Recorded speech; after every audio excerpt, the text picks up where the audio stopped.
E também já me dando uma segunda pergunta com relação às entradas do Ezequiel e do Brizuela. Já ali, depois dos 35 do segundo tempo, se era uma questão que estava programada do ponto de vista físico ou foi circunstância que o senhor entendeu do jogo mesmo? Boa noite.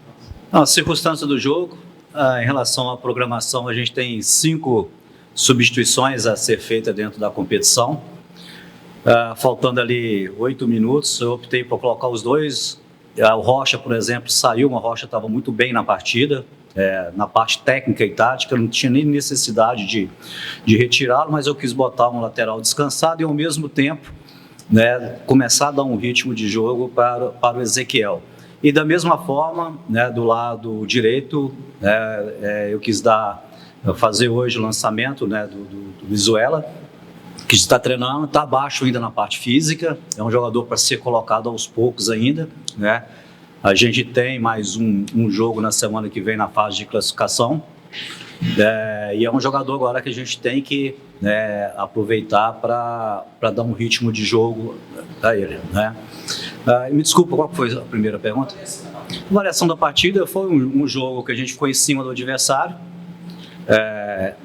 em relação ao último jogo, muito diferente. O último jogo a gente errou muito tecnicamente, a gente não conseguiu criar oportunidades de gol, e hoje a gente sai de um jogo onde, na minha opinião, o goleiro adversário foi o melhor jogador dentro de campo.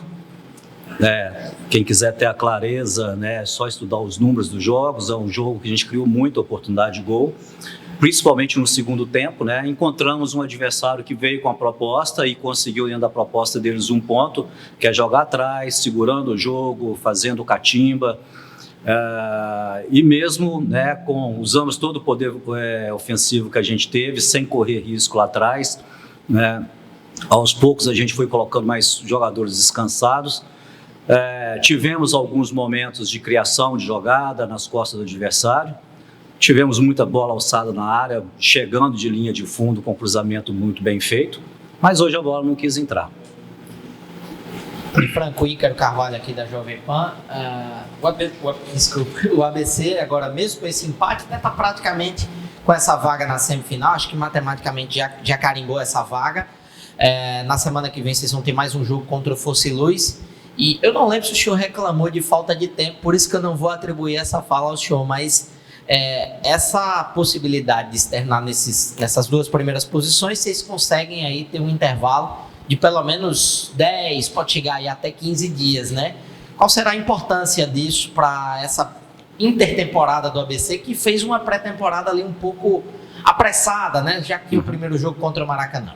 A gente tem que aproveitar. Dentro dos nossos cálculos, a gente já está classificado entre os 2 primeiros, Tem um confronto agora de uma equipe que tem 10 pontos, outra com 9, E a gente já foi a 14. Então, uma das equipes que poderiam aproximar ou chegar ao mesmo número da gente vai perder ponto hoje. Então, a gente já tem uma classificação garantida para a próxima fase. Por um lado, é bom ter tempo para treinar, mas a gente tem que saber programar muito bem esse treinamento aí. Lembrando que a gente tem um jogo da Copa do Brasil que ele pode ser no dia 19 de fevereiro ou no dia 26 de fevereiro. A gente não pode chegar nesse confronto, principalmente se for no dia 26, sem ritmo de jogo. E me parece, pelo calendário da federação local, essas duas equipes que classificam em primeira vai ficar aí praticamente uns 20 dias sem jogos. Então, tem um lado positivo e um lado negativo nisso, O certo é que a gente, faltando uma rodada, a gente já definiu a nossa classificação para a próxima fase. E agora a gente tem uma oportunidade no último jogo, depender só da gente, para a gente conseguir essa primeira colocação. Boa noite. O Laguna tem quantos pontos? Tem 9. Laguna. E joga contra quem? Desculpa. Você joga contra Santa Cruz e Baraúna. Desculpa. Então, desculpa, porque eu calculei só os dois 10. Então, esqueça tudo que eu falei. Boa noite, professor. O resultado, como até alguns colegas já destacaram, não era o mais esperado. Acredito que para você, sua comissão, jogadores, enfim. Mas a gente observa que o ABC tem encontrado dificuldades, principalmente contra as equipes ali que são naquela parte de baixo da tabela, O esquema, a esquematização, ela acaba tendo um enfrentamento um pouco mais complicado quando se trata dessas equipes que têm um comportamento de fechar aquela casinha ali atrás. O ABC não conseguiu marcar contra o Baraunas, praticamente foi da mesma forma, mas o Baraúnas cresceu na segunda etapa, conseguindo inclusive até sair mais para o jogo. Mas contra essas equipes, de certa forma, o enfrentamento ele se torna um pouco mais complicado? Olha o seguinte, 2 jogos que você cita. Ou o jogo anterior, eu concordo com você, foi um jogo que a gente criou poucas oportunidades, inclusive eu fui para a entrevista, reclamei muito do desempenho da minha equipe, principalmente que a gente teve muito erro técnico. Esse jogo de hoje é diferente, mesmo eles lá atrás, a gente criou muita oportunidade de gol. E essa é a minha avaliação, eu respeito a avaliação, né, de todos vocês. Se você for rever o jogo, principalmente o segundo tempo, foi um segundo tempo que a gente ficou dentro da área do adversário, criamos oportunidades de gols, e dentro dessas oportunidades, o goleiro deles fez uma diferença hoje nos 3 momentos de um zagueiro também.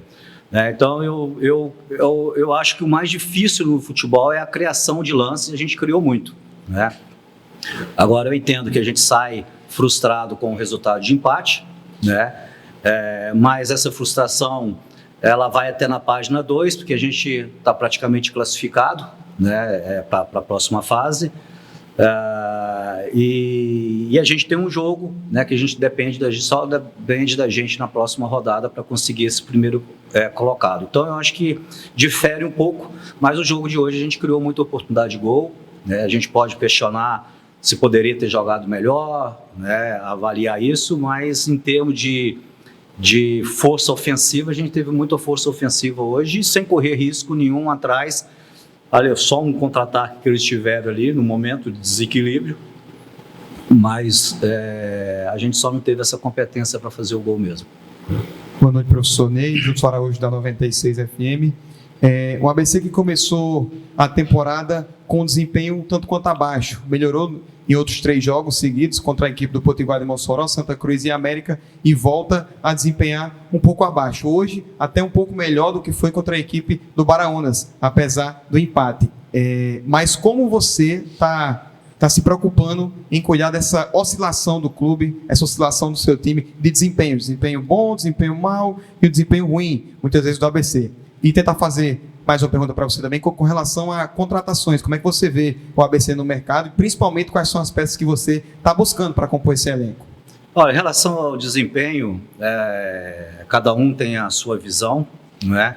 Eu acho hoje que a gente teve um bom desempenho dentro de campo, só que o gol não saiu. Se a gente tivesse terminado o jogo de 1-0, por exemplo, se os 2 pênaltis fossem dados a nosso favor, poderia, eu não sei se a gente faria o gol, mas possibilidade grande de a gente fazer um gol.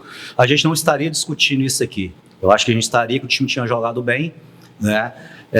Então tem algumas circunstâncias que ela não pode cair só no colo do treinador, né?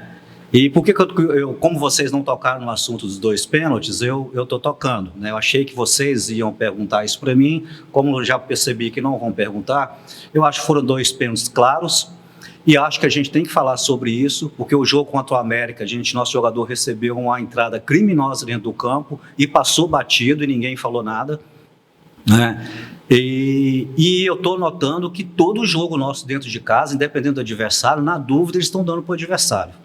É impressionante. Eu não sei qual que é o histórico do ABC no campeonato estadual, mas principalmente o pênalti do Esquerdinha hoje, eu não poderia sair daqui, né, como eu percebi que isso não vai ser tema de vocês, eu preciso trazer isso para a mesa aqui e trazer para o nosso torcedor também, né? Porque não pode só o treinador assumir o compromisso e receber culpa por falta de um resultado. Hoje a bola não entrou e hoje teve erro de arbitragem, né? E eu acho que a gente não pode se calar. E mesmo que vocês não concordem comigo, eu estava na lateral do campo, principalmente do Esquerdinha, estava na minha frente. Talvez as imagens de televisão pode ficar um pouco indefinido. O cara realmente é o Jacaré, né? O Jacaré deu realmente uma jacarezada no jogador, e só o juiz que não viu, e o Bandeira, e estava na mesma linha. Então, eu acho o seguinte, eu não quero transferir responsabilidade e não é essa a minha história no futebol. Mas eu não posso, em jogos consecutivos dentro de casa, na dúvida, dar para o adversário. Entendeu? Não posso. A gente já passou isso para o jogo com a América, Eu não sei se o juiz caiu na pressão do América naquele jogo, porque o América queria árbitro de fora, mas eu acho que está na hora do ABC também se pronunciar a esses jogos dentro de casa que, na dúvida, está dando para o adversário. E hoje foi claro.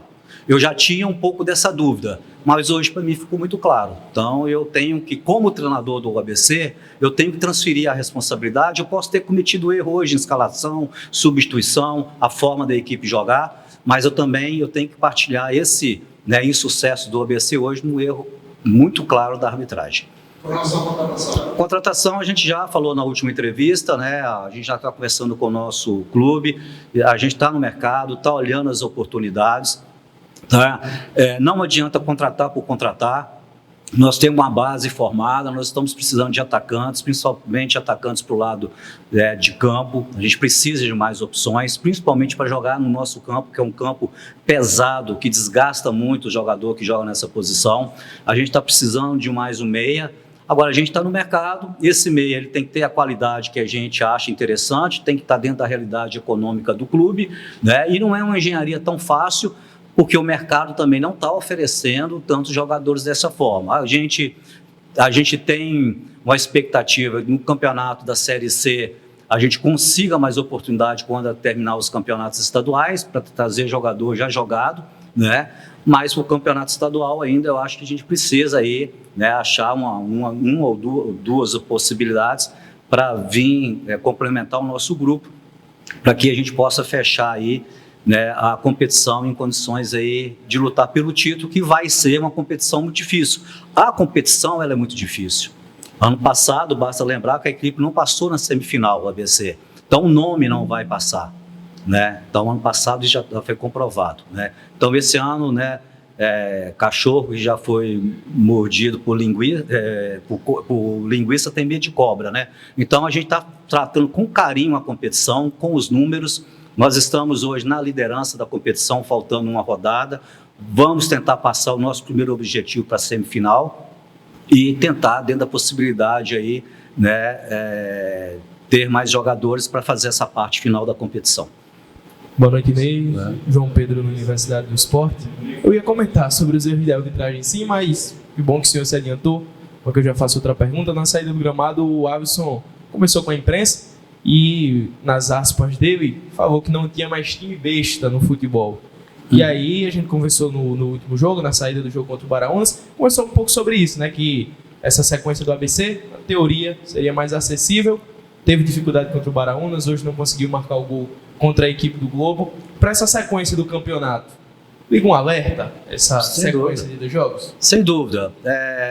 Se você for passar o olho em todos os resultados do campeonato regional, você vai perceber um time maior, de maior investimento, tropeçando, né, no início da temporada. Outro dia a gente viu uma derrota do Cruzeiro, né, um tropeço de times do Rio de Janeiro, o próprio Atlético Mineiro empatou, lá em São Paulo o Palmeiras também perdeu 2 jogos, né? E uma equipe ela se constrói desse jeito, jogando, e em alguns momentos vai cometer erro, né, acerto.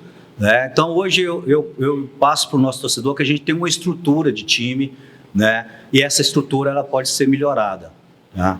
Com a chegada de outros jogadores, e a gente vai trabalhar para isso. Professor, boa noite. Alisson Bala, Rádio CBN Natal. Eu também iria tocar na arbitragem, mas como o senhor já falou, outro ponto que chama atenção algumas, digamos, improvisações que o senhor vem fazendo, por exemplo, quando o senhor coloca o Manuel naquela linha de meio de campo, mesmo tendo 2 meias, como o Bismarck, que também joga ali também pelo lado do campo, e o Marcos Vinícius, o senhor vem insistindo com o Manuel nessa linha de meio, e hoje o senhor fez isso com o Jefferson também, mesmo tendo 2 zagueiros no banco, o Jefferson substitui o Whindersson e vai jogar lá na zaga, tendo o Vitão e o Wendel também no banco. Queria que você explicasse também para o torcedor entender do porquê o Manuel ainda no meio de campo, tendo 2 meias, e também essa entrada do Jefferson hoje na zaga. No jogo passado o Manuel entrou no lugar do Sampaio, é isso? Estou errado? Então entrou na posição dele na lateral esquerda. O Manuel, a gente tem o histórico dele de atleta, ele é um jogador que joga de lateral e joga na famosa linha de cima, na frente também. Então eu não estou inventando, não é nada que eu estou tirando atrás de orelha, não estou querendo colocar o jogador fora da característica dele. Naquele jogo, na mudança ali, eu achava que a gente precisava de uma força ali né, um jogador que fechava o meio e depois explorava lá. Tem um detalhe no futebol que passa despercebido: a gente pode ter apenas 3 paradas para fazer substituição. Entendeu? Então, em alguns momentos, isso faz, né, tem um reflexo na substituição que você faz. Por exemplo, eu precisava na primeira parada, eu queria colocar o objetivo do Jefferson entrar no jogo hoje. O Jefferson é um jogador que está pendurado com 2 amarelos. Eu botei no finalzinho do jogo, ali no metade do jogo. A gente tinha o objetivo dele tomar um 3º cartão amarelo e eu queria botá-lo no jogo. E eu achava ali, por estar jogando com um adversário que não estava contra-atacando, que não estava agredindo na nossa linha de defesa, eu coloquei porque ele joga também de zagueiro. O Jefferson, se você for, né, mais uma vez, olhar o histórico dele, ele joga de zagueiro e de volante. Então ele tem um histórico de zagueiro também. Então também não é uma invenção, não é uma adaptação. Tá? Então foi a opção de colocar o Jefferson, que eu gostaria também de dar mais ritmo para esse atleta, que é um atleta que ele pode utilizar, né? O Manuel é esse tipo de jogador que dá essa opção de jogar pelo meio, pela beirada, né? Então hoje, como eu sabia que em um determinado momento o Sampaio sairia do jogo, eu já queria tê-lo dentro de campo para não precisar de dar mais uma parada no jogo. Depois era só botar mais um jogador no setor do meio de campo, o ataque, e voltar aí para a lateral, e dessa forma foi feito. Quando o Sampaio sentiu, o Alisson veio, antes do Sampaio sentir, né, o Alisson veio jogar na meia. O Alisson tem feito em alguns momentos esse posicionamento no setor do meio de campo, né? Talvez você não tenha percebido esse posicionamento dele. Eu estava com 2 volantes, o Alisson veio para a meia, virou meia, e entrou o Manel aberto lá. Quando o Sampaio sentiu, voltei o Manel para a posição dele, abriu o Alisson como atacante e botei um meia de característica. Então são decisões que o treinador toma aí, que de repente, para quem está observando o jogo, acha que é uma invenção, mas são aspectos que a gente tem que tomar decisão, sabendo o que a gente tem que fazer para frente. Mas as outras substituições que a gente vai ter, a gente tem um controle da parte física, né? A gente já entra com um jogo desse com a ideia de qual jogador que pode sentir da parte física, né? E nesse jogo específico a gente sabia que o Sampaio era um desses jogadores que poderia sentir, assim como o Reis, que jogou no último jogo, né, que jogou o tempo todo.